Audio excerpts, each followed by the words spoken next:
percakapan WA. Namun pada halaman 14 terdapat justru mengakui bukti transfer dalam percakapan WA yang merupakan hasil bisnis, bukan merupakan hasil penjualan narkotika jenis sabu. Oleh karena itu, keterangan terdakwa yang lainnya juga patut diragukan kebenarannya. Poin 3, bahwa pada poin D elektronik, saudara mengakui benar terdapat transfer uang dari saksi ahli kepada terdakwa serta pemberian sejumlah uang cash. Namun saudara menambahkan uang tersebut adalah pengembalian modal usaha biji pala dan pertanian. Padahal dalam percakapan WA antara saksi ahli dengan terdakwa tidak ada percakapan usaha bisnis pala. Justru yang ada adalah pembahasan narkotika menggunakan bahasa sandi, yakni ikan dan sayur. 4. Bahwa terdapat beberapa fakta dalam nota pembelaan yang tidak sesuai dengan fakta sedang karena penasihat hukum menyampaikan fakta bahwa terdakwa memberikan uang sebanyak Rp1.200.000 kepada saksi ahli untuk melakukan sabu dengan berat 5 gram. Sedangkan di dalam keterangan terdakwa di persidangan yang menyatakan bahwa narkotika tersebut didapat dengan cuma-cuma atau gratis. 5. Bahwa penasihat hukum mencurigai pencabutan keterangan saksi ahli Pakai. Namun faktanya di dalam nota pembelaan yang dibuat oleh penasihat hukum sendiri, justru keterangan saksi ahli dalam persidangan tetap konsisten. Tidak seperti keterangan terdakwa yang berubah-ubah sebagaimana halaman 13 dan 14 dalam pembelaan penasihat hukum. Dari nota pembelaan yang saudara buat ini justru semakin menunjukkan bahwa saksi ahli jujur dan keterangan terdakwa adalah berbohong. Perlu kami ingatkan juga bahwa terdapat beberapa keterangan terdakwa yang tidak sesuai dengan BAP penyidikan. 6. Bahwa penasihat hukum mengutip beberapa jurisprudensi yang tidak mengakomodir keterangan saksi mahkota. Yang ingin kami sampaikan adalah bahwa dalam surat tuntutan kami juga telah mengutip beberapa jurisprudensi yang mengakui dan atau mengakomodir keterangan saksi mahkota. Kedua, bahwa saudara ahli Pakai memenuhi kriteria sebagai saksi sebagaimana diatur dalam pasal 1 26 KUHP. Jadi orang yang dapat memberikan keterangan guna kepentingan penyidikan, penuntutan dan peradilan tentang suatu perkara pidana yang dia dengar sendiri, dia lihat sendiri dan dia alami sendiri. Adapun keterangannya adalah dinilai sebagai alat bukti yang sah karena saksi tidak ada hubungan keluarga dan memberikan keterangan di bawah sumpah. Ketiga, bahwa di dalam KUHP tidak terdapat larangan untuk menggunakan saksi mahkota dalam pembuktian bahwa dan bahkan banyak putusan di Pengadilan Negeri Jakarta Barat yang mengakui keterangan saksi mahkota, tak terkecuali putusan dari hakim ketua sidang dan anggota sidang pada hari ini, yang juga mengakui keterangan saksi mahkota antara lain adanya putusan perkara nomor 15/2024/PN Jakarta Barat, nomor putusan 14, nomor putusan 16/2024/PN Jakarta Barat. 7. Bahwa sistem hukum di negara kita adalah sirkular, artinya hakim tidak wajib mengikuti jurisprudensi baik yang mengakomodir saksi mahkota maupun yang tidak mengakomodir saksi mahkota. Namun berdasarkan putusan-putusan yang dibuat oleh ketua majelis sidang, kami yakin majelis hakim tidak akan membuat disparitas dalam pemutusan perkara ini.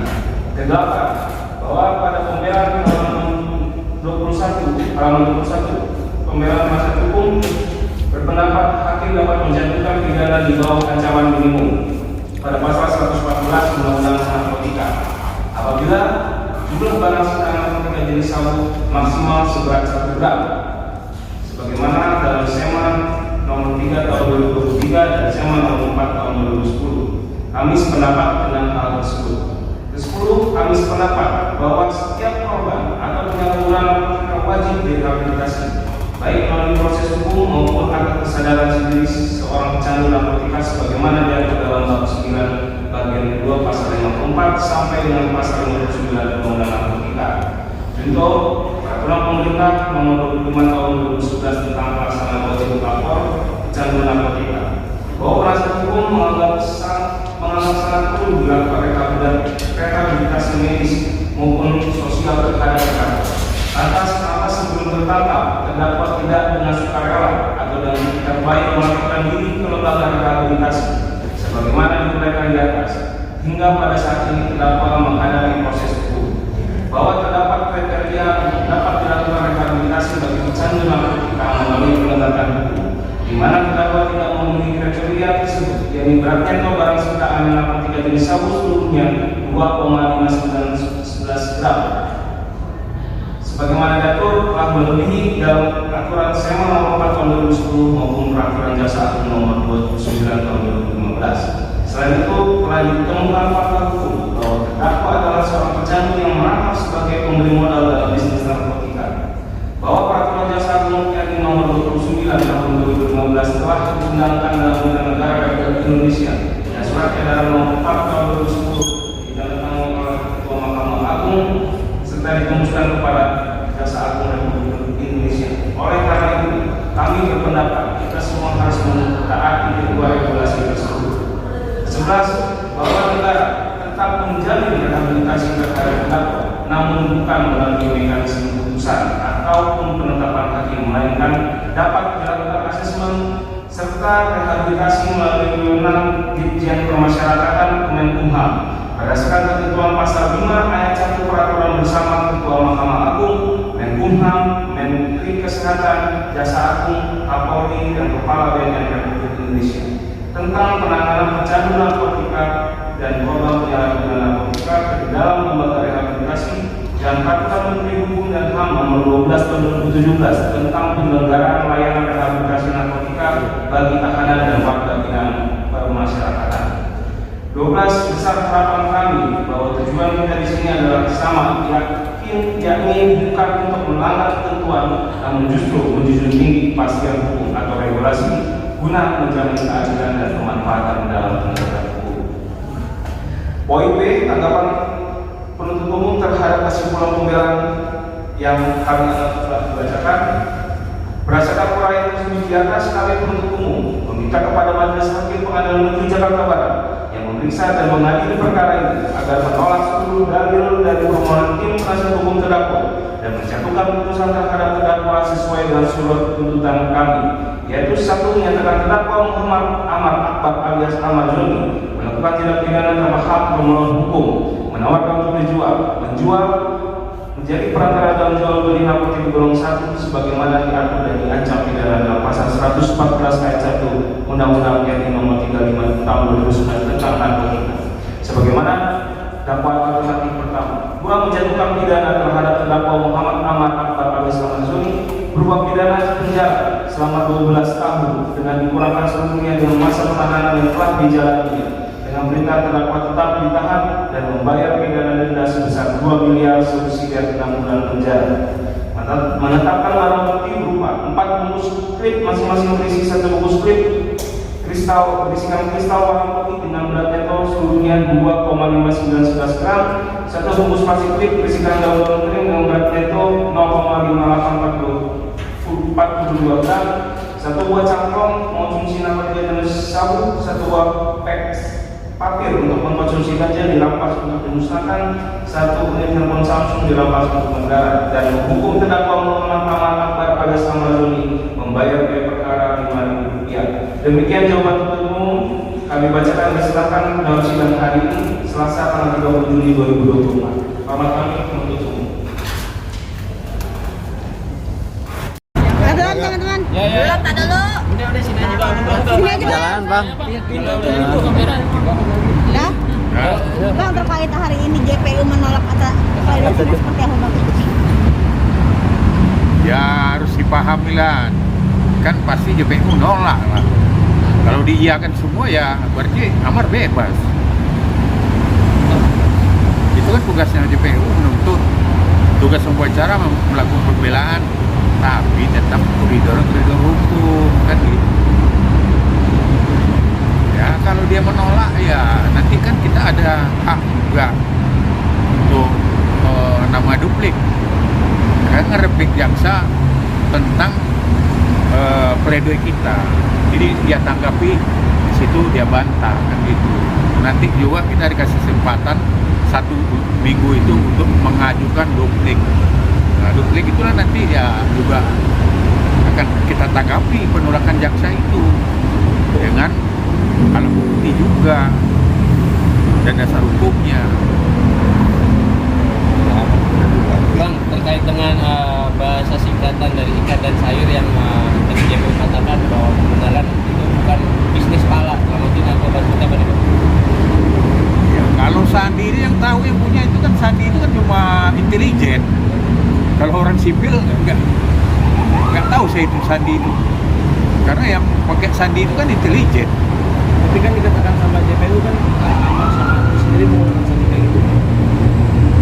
Ya sekarang kan kalaupun dia pergunakan, tapi kan bahasa sandi itu kan dalam undang-undang dalam hukum kan tidak dikenal. Itu bahasa intelijen. Jadi itu bukan alibi, alasan daripada JPU untuk mengatakan itu ya narkoba dengan apa. Bahasanya adalah lain, sayur, kemudian ikan. Terus ada bahasa narkoba nggak di situ, ganja atau sabu? Ada nggak? Tapi menurut Akri, Ya, ikan sayur itu narkoba bang? Hah? Hal tersebut sudah dikonfirmasi sama Akri juga Pak.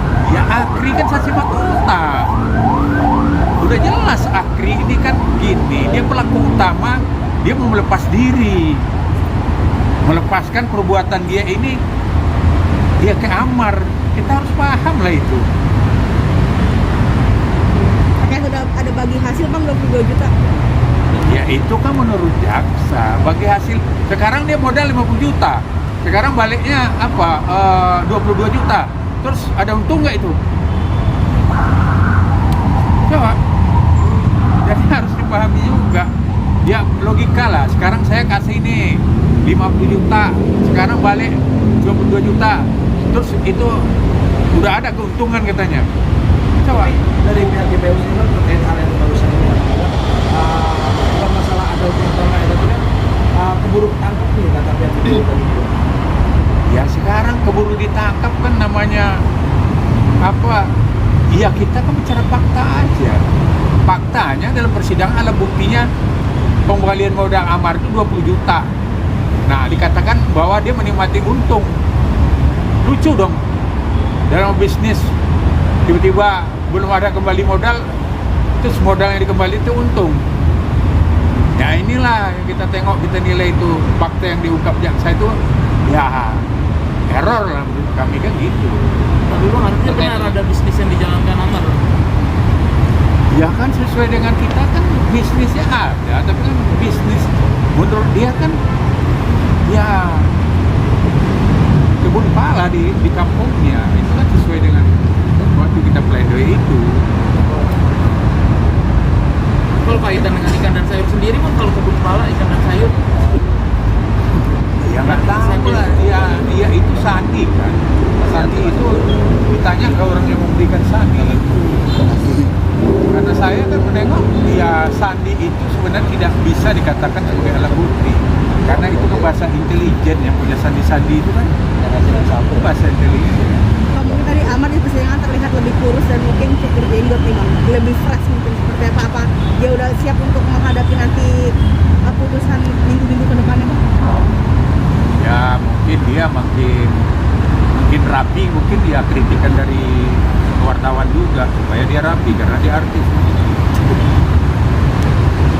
bang terkait dengan asesmen apakah ada dugaan jaksa membuat menjadi lampu bang? Supaya terlambat mungkin. Ya kalau menurut saya ya itu kan asesmen udah 1 bulan lebih. Terus ya eksekutornya Pak Jaksa ya tahu sendiri Kamera, aja lah. Karena eksekutor kan jaksa bukan pengacara. Dia tanyakan ke jaksanya sendiri tadi, kenapa udah 1,5 bulan ini belum dilaksanakan? Padahal perintah loh, perintah itu kan sama dengan kasus Peggy, begitu diperintah malamnya langsung keluar, ya kan? Nah, berarti siapa? Berarti polisi dalam hal ini penyidik menghormati, dia laksanakan perintah hakim. Karena itu undang-undang. Nah sekarang kan udah 1,5 bulan, baru diajukan sama dia tanggal 17 Juli. Nah, berarti kan udah hampir 1 bulan baru diajukan ke BNNP. Padahal seharusnya begitu ada surat penetapan dari pengadilan itu, harusnya dia kan langsung melaksanakan seperti kasusnya Peggy. Bang, tapi Ada dokumen apa yang bisa memperlama asesmen Amar diri sendiri bang? Ya kalau kita nggak ada dokumennya ya dari koordinasi keluarga ke ke BNNP itu ada formulir yang harus diisi oleh pihak kejaksaan dengan kop suratnya. Nah itu kan belum dilakukan. Nah bagus saja perintah hakim tadi kan Kalau nggak bisa ya didatangkan BNNP-nya ke sini. Biar ditanya apa kendalanya. Tapi pihak dari Anda mau laksanakan apa tidak gitu aja. Tapi pihak dari JPO sendiri tadi bilang sudah menyuratkan tapi belum ada balasan dari BNNP-nya sendiri, Pak. Loh harusnya bukan ke kita dong ditanya. Tanya dia kan institusi. Dan anggota tim BNNP itu ada salah satunya jaksa. Kalau kita ini pengacara nggak ada di situ. Nah kan terbalik. Orang dia ada di situ, kenapa dia nggak tanya kepada orang dia sendiri? Ibaratnya rumahnya sendiri di situ kan, karena ada perwakilan jaksa di situ. Jadi sangat aneh kalau dia nanya ke kita. Kita ini membantu loh sifatnya. Kita ini kan membantu jaksa sebagai eksekutor. Alhamdulillah kita udah bantu. Kamu menegaskan jadi kecewa nggak sih sama apa namanya ditolaknya pledoi hari ini? Pihak abang sendiri kecewa nggak sama ditolaknya pledoi hari ini? Ya pasti kecewa lah. Ini kan udah hampir satu setengah bulan sejak penetapan itu belum dilaksanakan, udah hampir keputusan loh.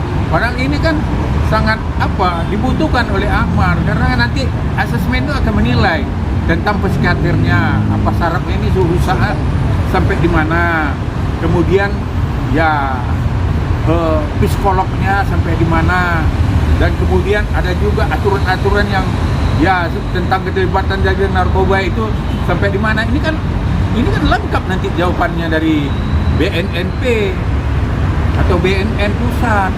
Itu tugas mereka, negara juga bayar mereka kok. Artinya di sidang selanjutnya Bang kemungkinan bakal menghadirkan pihak dari BNNP Bang. Ya seperti tadi kan rekan-rekan tahu bahasanya hakim, ya kan? Kalau seandainya tidak ada jawaban resmi BNNP ya minta dihadirkan BNNP di persidangan supaya terang benderang kasus ini. Karena lex specialis ini sama dengan kasus korupsi ya. Kalau ada hasil audit BPKP atau BPK, ya kan nggak bisa orang dijadikan tersangka. Itu bedanya, ini bukan pidana umum, lex specialis, penanganan juga humanis, bukan kejahatan ini bukan kejahatan besar. Ini kan Amar ini kan udah jelas kecanduan, udah yang ketiga kalinya kan. Itu kenapa kita bilang asesmen TAT dan medis itu gunanya itu. Harusnya jaksa mendukung ini supaya perkara ini terang benderang di pengadilan ini. Apa yang terjadi yang sebenarnya. Terima kasih, Bang.